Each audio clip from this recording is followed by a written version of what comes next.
सो वहाँ पे कुछ प्राइस ऐसा ऐसा करेगा ब्रेकआउट। ये मान लो 120 का है, सो ये एक रेजिस्टेंस लाइन हो जाएगी 120 फ्रॉम 120। ठीक है, प्राइस 120 से फॉल कर रहा है एंड 120 से फॉल लेने के बाद 90 के लेवल पे इसमें पावर आएगा, ये बन जाएगा मेरा राइट शोल्डर एंड यहाँ से फिर ब्रेकआउट करेगा इस जगह का। इस जगह का ब्रेकआउट करने के बाद आप एंट्री करेंगे, जितना ये फॉल किया है उतना आप मान सकते हो टारगेट। सो ये हमारा हो गया इनवर्स। सिंपली जब मार्केट साइडवेज हो तो उसे आज कल तो बहुत सारे टर्म्स आ गए भाई, एक ही वर्ड को बार बार डिपेंड कर देते हैं। सो बट इसे सिंपल लैंग्वेज में बोलते हैं साइडवेज, ना तो अप जा रहा है और ना तो डाउन जा रहा है। ठीक है एंड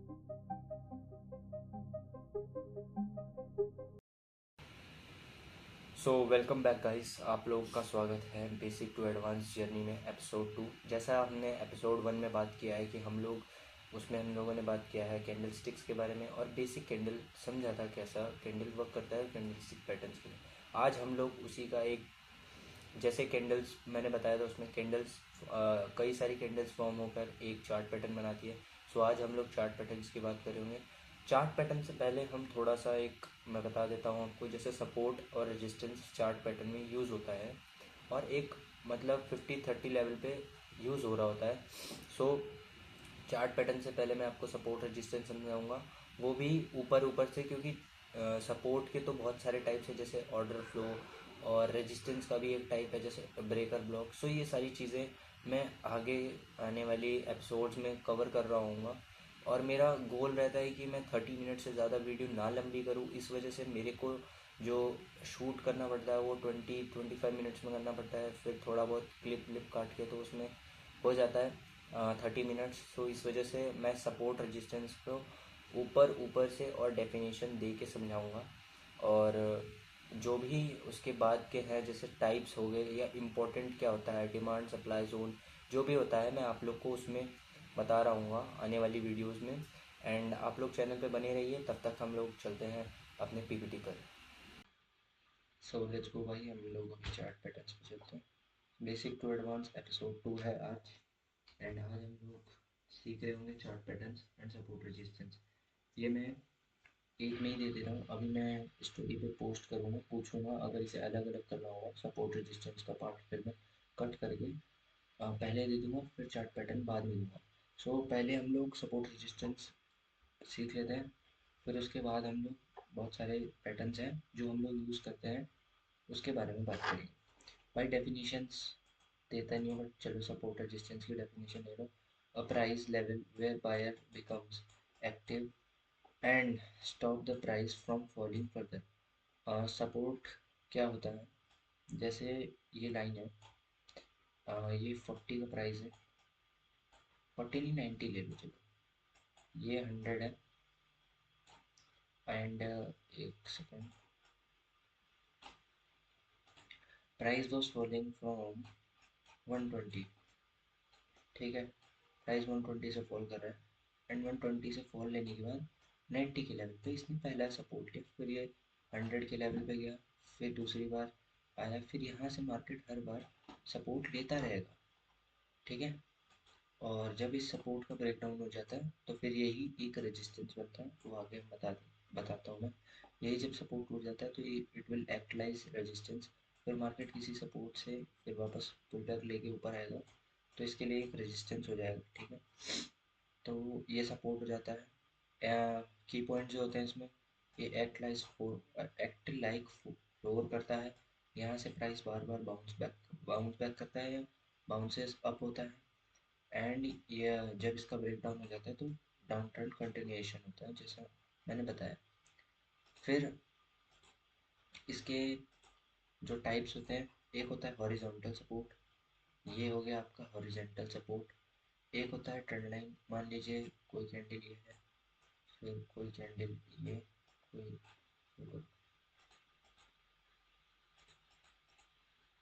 यहाँ पे कोई कैंडल बनी ऐसे, ठीक, फिर दूसरी कैंडल भी ऐसे, वीक इसका इतने पे है, फिर तीसरी कैंडल यहाँ पे कहीं कुछ कुछ तो बन रहा है, तो इसमें एक ऐसे ट्रेंड लाइन आ सकती है।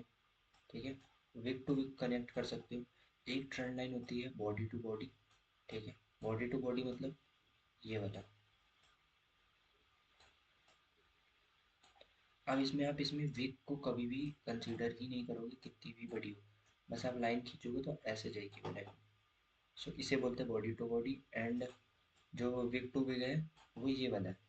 इसमें जो कैंडल स्टिक्स पैटर्न में बताया था ना, जो लो पॉइंट होता है उससे कनेक्ट हो रहा हो। अब ये एक ट्रेंड लाइन बन गई। ट्रेंड लाइन तब कंसिडर करना जब वो 2 टच मिनिमम दे रहा हो, 2 बार उसने रीटेस्ट किया हो या रिजेक्शन दिया हो। सो उसको आप ट्रेंड लाइन बोलते हो। और डायनेमिक सपोर्ट जैसे आप ईएमए यूज़ कर सकते हो, 200 ईएमए, 50 ईएमए, ये तो इंडिकेटर्स में बता दो। And demand zone, demand zone भी बता देता हूँ, फर्दर बताऊंगा बट अभी के लिए डिमांड जोन समझो। जैसे 90 की रेंज है, ठीक है। एंड ये आपकी 80 की रेंज है। एंड प्राइस था आपका 1110। सो ये जो रेंज आपकी 90 से मैंने 80 की बताई, इसको बोलते हैं डिमांड जोन।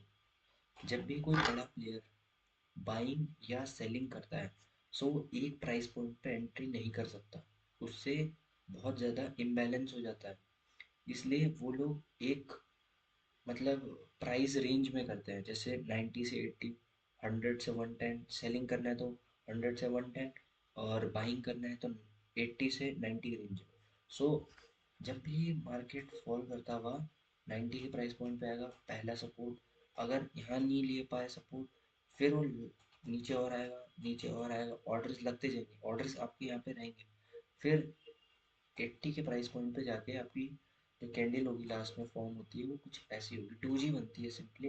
वो डोजी बनेगी क्योंकि 90 से 80 के बीच में इतने ऑर्डर्स थे कि वो डिमांड थी वहाँ पे बाइंग की। सो उसे हम एक सपोर्ट कंसिडर कर लेते हैं, इसे ऑर्डर ब्लॉक कहते हैं, डिमांड जोन कहते हैं, ऑर्डर ब्लॉक कहते हैं। अब अलग अलग जगह पे अलग अलग चीज़ होती है। तो ये सपोर्ट एंड सपोर्ट के टाइप्स हो गए, ठीक। फिर आ जाओ नेक्स्ट। नेक्स्ट है हमारा रेजिस्टेंस। एक सेकेंड। रेजिस्टेंस, रेजिस्टेंस की डेफिनेशन, बाय डेफिनेशन रटना मत, ऐसा बता रहा हूँ क्योंकि जब मैंने तैयार करा था पीपीटी तब आ गया था। A price level where seller become active and stop the price from rising further. Rising further का मतलब है कोई प्राइस पॉइंट है, मान लो ये 120 है, ये 100 है, एंड ये 90 है आपका, ठीक है। सो प्राइस यहाँ से अप ट्रेंड में है, ठीक है, अप ट्रेंड में है। जब वो 120 का लेवल टेस्ट करेगा, सो वहाँ पे कुछ प्राइस ऐसा ऐसा करेगा ब्रेकआउट। ये मान लो 120 का है, सो ये एक रेजिस्टेंस लाइन हो जाएगी 120 की। यहाँ से प्राइस नीचे नीचे नीचे, एंड देन सपोर्ट लेगा अगर 100 पे, अगर 100 पे सपोर्ट था तो 100 पे सपोर्ट, नहीं तो फिर वो नीचे नीचे टूटेगा। एंड इसके ब्रेकआउट में अप ट्रेंड का बहुत अच्छा सिग्नल होता है कि जब किसी रेजिस्टेंस को मार्केट तोड़ के थोड़ा सा पुल बैक ले, या थोड़ा सा डायरेक्ट ऊपर जाए, जैसे इस कैंडल पे कोई कैंडल होगी इसका हाई तोड़ के फिर जाता है, तब आप एंट्री करेंगे तो वो ब्रेकआउट ट्रेड्स होते हैं। एंड इसके बाद वाला जो होता है ये वाला मूव, इसे अप ट्रेंड कंटिन्यूएशन कंसिडर करा जाएगा। वही चीज़ें हैं, यहाँ पे सीलिंग की तरह, वहाँ पे फ्लोर, यहाँ पे सीलिंग छत की तरह एक्ट करेगा। और प्राइस बार बार एक ही जगह से 120 से ही बार बार अगर रिजेक्शन ले रहा है तो वहाँ आप सेलिंग कर सकते हो, ठीक है। ये बेसिक होता है सपोर्ट रेजिस्टेंस। फिर ये अप ट्रेंड के बारे में बताएगा अगर ब्रेकआउट हो गया। And from buy found buy previous high, बार बार एक ही जगह से बनता है वो, सिंपल। वही हॉरिजॉन्टल रेजिस्टेंस, एक हॉरिजॉन्टल ये हो गया। ट्रेंड लाइन आपकी ऐसे बनेगी विक टू विक, मैंने वही बताया ना, विक टू विक सपोर्ट का अपोजिट हो जाता है यहाँ। जैसे बॉडी टू बॉडी बन गया, एंड विक टू विक कुछ ऐसा बनेगा आपका, ये बन गया आपका विक टू विक। मतलब विक्स एक दूसरे से कनेक्ट हो रहे हैं। आप ट्रेंड लाइन तभी कंसिडर करोगे जब वहाँ पे मिनिमम मिनिमम 2 टच हुए हों। आप कोई भी लाइन ड्रॉ ऐसे कर दोगे उसमें एक टच हो रहा है, एक टच नहीं हो रहा है, तो ये कंसिडर नहीं किया जाएगा ना। जब तक दूसरा टच नहीं होता है तब तक वो वैलिड नहीं होगा। मान लो ये ट्रेंड लाइन है परफेक्ट, आपने लाइन खींची एंड यहाँ पे विक टच किया, ठीक है, विक टच करता है यहाँ पे मार्केट, एंड यहाँ से फिर दूसरी कैंडल आती है, उसका बॉडी टच होता है, सो वो भी कंसिडर किया जाएगा। अगर यहाँ पे बॉडी टच करे या विक टच करे, मतलब उसका जो लोएस्ट पॉइंट है वो दूसरी कैंडल के थोड़ा अप में होगा, बट एक लाइन बन सकती है वहाँ। सो वो एक ट्रेंड लाइन हो सकता है। ठीक है।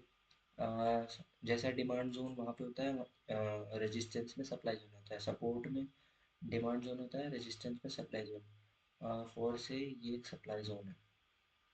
यहाँ पे ऑर्डर्स पहले से ही पड़े हुए हैं सेलिंग के लिए। ठीक है, यहाँ पे बहुत सारे सेलिंग के ऑर्डर्स हैं। तो मार्केट कभी कभार ऐसा भी करेगा कि यहाँ से जाएगा ऊपर एंड यहाँ पे फुलफिल करेगा, ठीक है, फिर नीचे आ जाएगा एकदम से। सो वो भी होता है। राउंड नंबर्स पे मार्केट रेजिस्टेंस फेस करता है, जैसे 50 का राउंड नंबर का कॉन्सेप्ट भी बताता हूँ। 50, 10, 15, मतलब राउंड नंबर 5, 10 ऐसे वाले, 5, 10, 15, 20, 25, 30। सो ये सारे राउंड नंबर्स होते हैं। जैसे मार्केट 3000 पे रिजेक्शन फेस करेगा। अभी जैसे कल देखो, परसों कल परसों मार्केट ने 93 BTC में 93,000 पे रेजिस्टेंस फेस करा। सो वो एक साइकोलॉजिकल नंबर पे भी रेजिस्टेंस बनता है।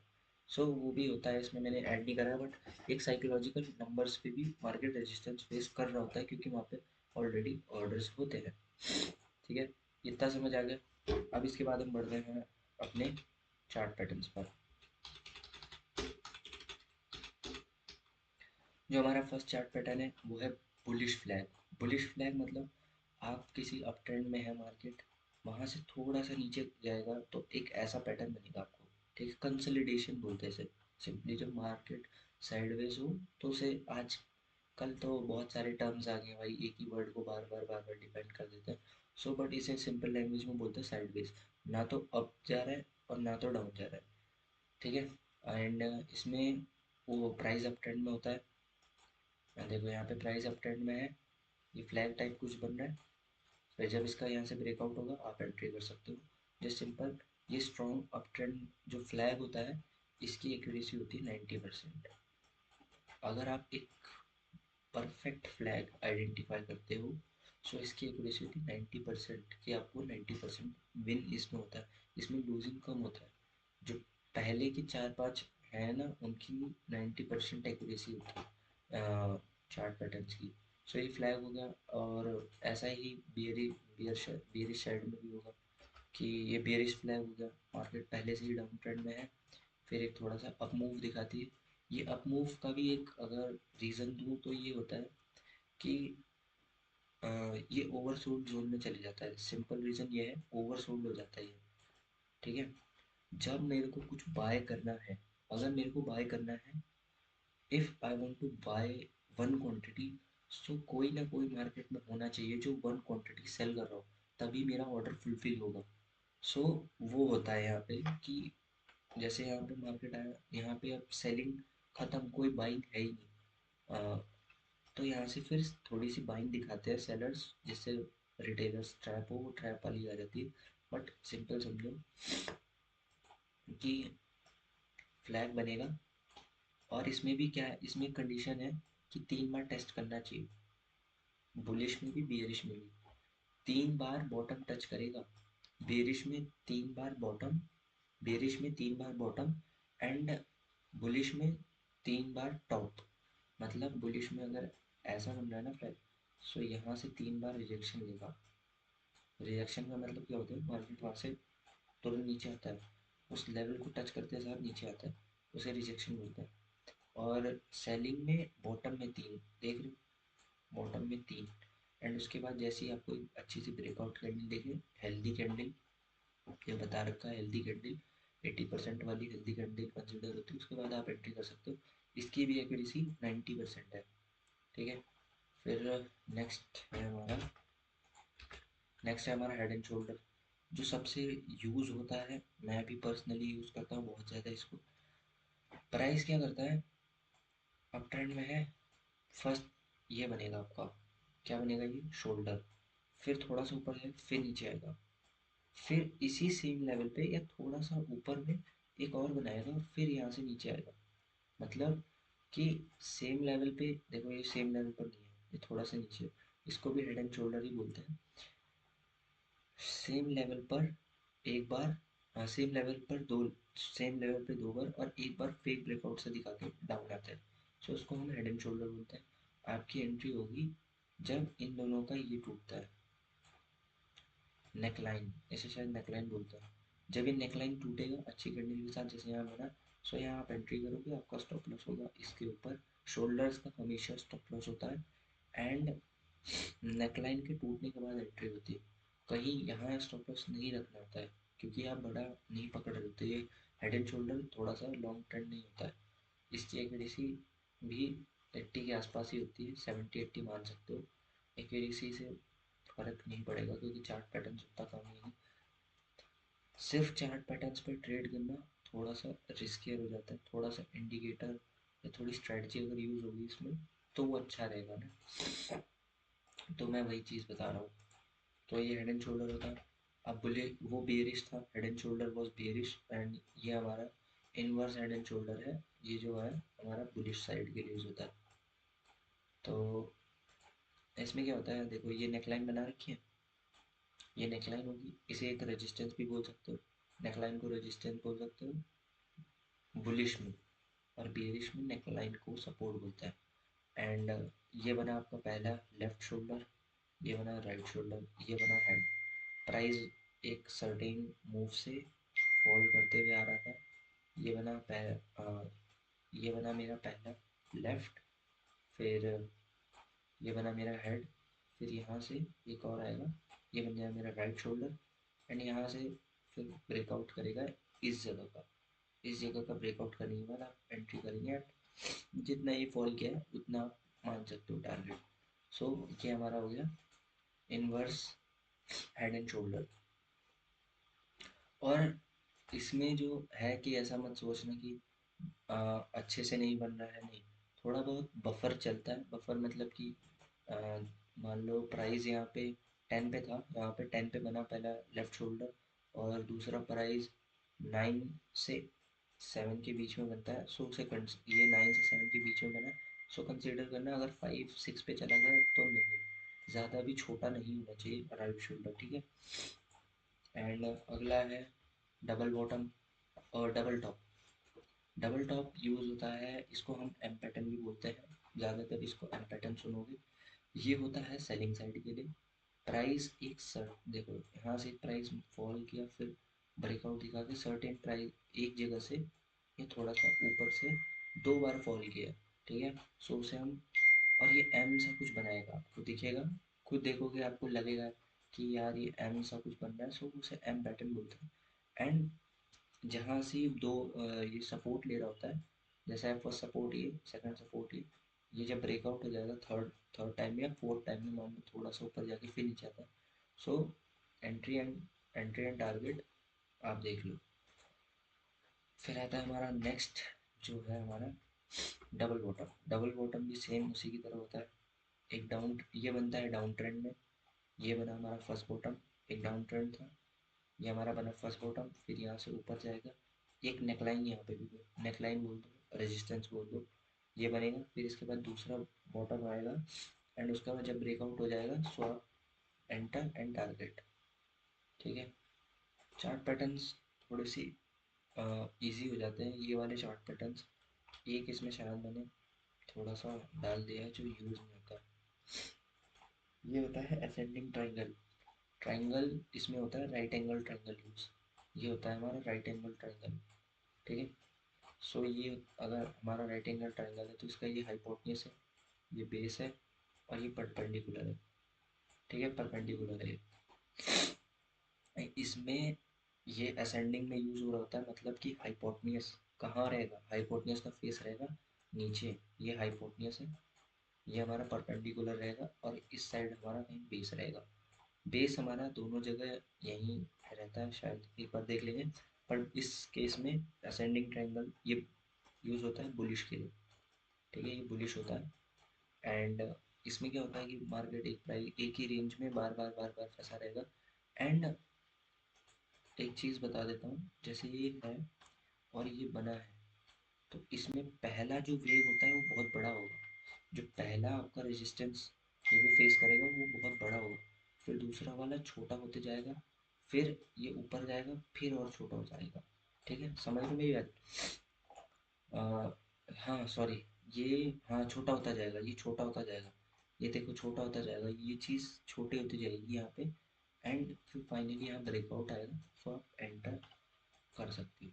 ठीक है, हायर लो कनेक्ट हो रहे होते हैं, जैसा इसमें लिखा भी है भाई हायर लो। और हाई जो होता है इनका सबका सेम लेवल पे होता है, as demand zone as supply zone की तरह यूज होता है। जैसे ये सप्लाई जोन बना दूँ तो ये एक सप्लाई जोन में ही रहेगा। फिर यहाँ जैसे यहाँ तो ब्रेकआउट गलत है, बट ये अगर ऐसी कैंडल बनेगी आपकी ब्रेकआउट पे, सो तब आप एंटर करना। क्योंकि असेंडिंग ट्राइंगल बहुत टाइम पे फेल होता है, ये आपको लेके तो जाएगा ऐसे ऐसे ऊपर ऊपर ऊपर ऊपर, बट ये फिर नीचे फॉल मार देता है। सो वो चीज़ इसका एक डिमेरिट है, तभी इसकी एक्यूरेसी भी 60% है। ठीक है, एंड फिर आता है डिसेंडिंग। डिसेंडिंग ट्राइंगल में हाइपोटेन्यूज कहाँ रहेगा, अप साइड में फेस रहेगा। और ये बुलिश ये बेरिश है ना, तो इसका क्या बोलते हैं, हाइपोटेन्यूज अप साइड में इसका फेस है। इसका बेस भी लेफ्ट साइड में ही है बेस, और इसका परपेंडिकुलर नीचे होता है। ठीक, इसका परपेंडिकुलर नीचे रहेगा, और बुलिश साइड में क्या होता है, हाइपोटेन्यूज का फेस नीचे होता है ट्रायंगल का। ठीक है, इसमें भी क्या होता है, प्राइस बहुत बड़े डाउन ट्रेंड से आ रहा होता है, फिर एक पहला वेव बनेगा, ये हो गया मेरा पहला वेव, फिर दूसरा ये, फिर तीसरा। इसमें मिनिमम दो दो दो मिनिमम होता है भाई आपके लिए, रेजिस्टेंस और सपोर्ट। तभी आप उसे सपोर्ट और रेजिस्टेंस कंसिडर करोगे। अगर प्राइस एक बार इस जगह पे आया तो आप इसे सपोर्ट नहीं बोल सकते, मिनिमम टू टाइम आएगा तो आप इसे सपोर्ट बोलोगे, या फिर इसे रेजिस्टेंस बोलोगे जब वो दो बार इसे टच करके फिर नीचे जाता है। ठीक है, मिनिमम। और इसमें मल्टीपल टाइम्स भी कर सकता है, 3-4 टाइम्स भी कर सकता है, सो वो चलेगा।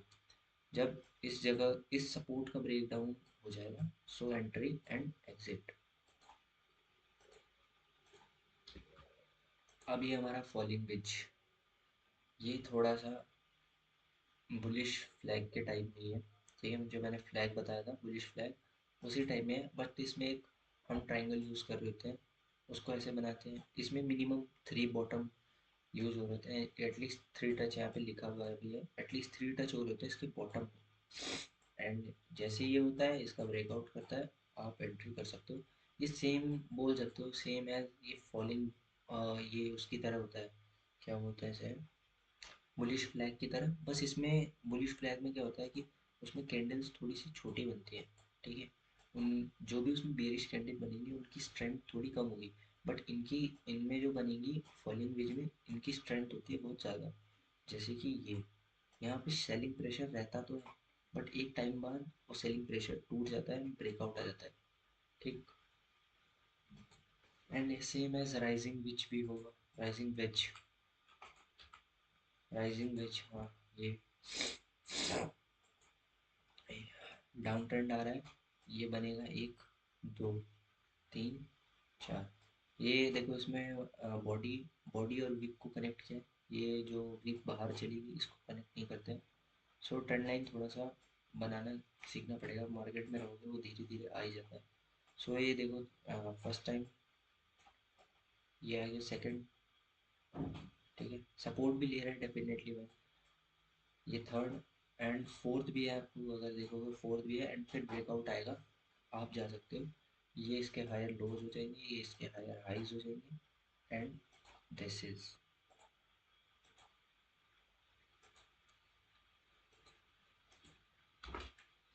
अब ये जो पैटर्न है कप एंड हैंडल, भाई मैं टू बी फ्रैंक, मैंने इसे अभी तक यूज़ नहीं करा है। ये जब मैं सर्च कर रहा था तो बहुत लोगों ने भी मेरे को स्टार्टिंग में दिखाया था, मेरे को समझ नहीं आया था। इसमें सिंपल क्या होता है, एक कप बनेगा, कप मतलब कि डेप्थ।